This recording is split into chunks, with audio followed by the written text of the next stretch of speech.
কেজিএফ খ্যাত ইয়াশ আর আল্লু অর্জুনের মধ্যে যে একটা ঝগড়া বা বিবাদ সৃষ্টি হবে সেটা কিন্তু আমরা কখনো কল্পনাও করিনি। এমনকি কল্পনাও করেনি তাদের লক্ষ লক্ষ কোটি কোটি ভক্তরাও। কিন্তু আজ সেই ভক্তরা যেন মুখোমুখি হয়েছেন শুধুমাত্র আল্লু অর্জুনের বাবার কারণে।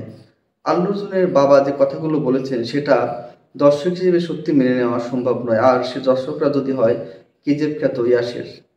তো যাই হোক, আল্লু অর্জুনের বাবার কথাগুলো তুলে ধরছে আপনাদের সামনে। আল্লু অর্জুনের বাবা খুব স্পষ্টই একটা সাক্ষাৎকারে বলেছেন যে কেজিএফ এর আগে যশকে কজন চিনত? কেজিএফ এর আগে যশের কি কোনো যোগ্যতা ছিল? এখন কি যশের কোনো যোগ্যতা আছে? এই কেজিএফ দ্বারাই কিন্তু যশ অনেক নাম করেছে বা তার যোগ্যতা আমরা দেখতে পেয়েছি। তাছাড়া তার যোগ্যতা কি? এখন আমরা কিন্তু একটা বিষয় পরিষ্কার যে যশের বাবা একটা সময় বাস ড্রাইভার ছিল। তার মেধা পরিশ্রম দিয়ে কিন্তু তিনি এই পর্যায়ে এসেছেন। এখন আল্লু অর্জুনের বাবা কোন দিকে কথাটি নিয়েছেন সেটা কিন্তু আমরা বুঝতে পারছি। এখন আল্লু অর্জুন যে ব্যাকআপ নিয়ে, তার বাবার যে সাপোর্টটা নিয়ে তিনি ইন্ডাস্ট্রিতে এসেছিলেন, এখানে কিন্তু আমরা স্পষ্ট বুঝতে পারি। এদিকে যশ কিন্তু কাউকেই কোনো কারো কাছ থেকে কোনো সাপোর্ট না পেয়ে নিজের চেষ্টায় যোগ্যতায় মেধাতে কিন্তু এ পড়ে এসেছেন। পূর্বে তিনি বাস ড্রাইভারের ছেলে ছিলেন, এটা কোনো বিষয় নয়, তার বর্তমান পরিস্থিতি আমাদের দেখতে হবে। এভাবে আল্লু অর্জুনের বাবা যে কথাগুলো ইয়াসকে বলছেন সেটা সত্যি একদম মানানসই কথা নয়। আল্লু অর্জুনের বাবার হয়তো জানা নেই যে যশের পূর্বে অনেক ভালো ভালো সিনেমা ছিল যেটা অনেক হিট হয়েছে।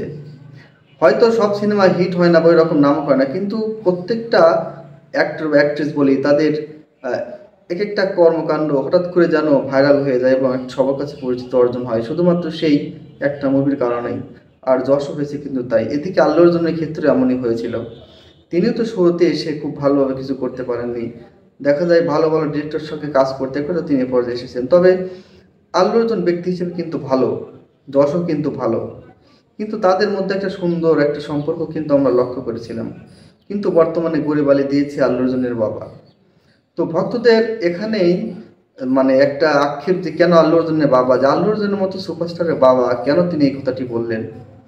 সত্যি এখানে আমিও বিষয়টি অন্যভাবেই নিয়েছি, কারণ এখানে যশকে ভাবে পরীক্ষা করে কথাগুলো বলা ঠিক হয়নি আল্লু অর্জুনের বাবার।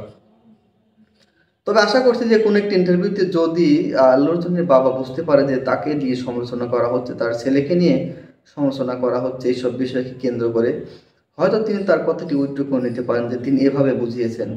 তবে তার একটু সাবলীলভাবে কথা বলা উচিত ছিল, যেটা তিনি করেননি। যাই হোক, আমরা চাইবো যে যশ এবং আল্লু অর্জুন দুজনেই মিলেমিশে থাকুক এবং তারা ভালো ভালো কাজ উপহার দিক। দর্শক হিসেবে এতে আর আমরা ভালো কিছু চাইতে পারি না। তারা যেন ভালো ভালো কাজ উপহার দিয়ে আমাদেরকে এন্টারটেইনমেন্ট দিক দিনের পর দিন।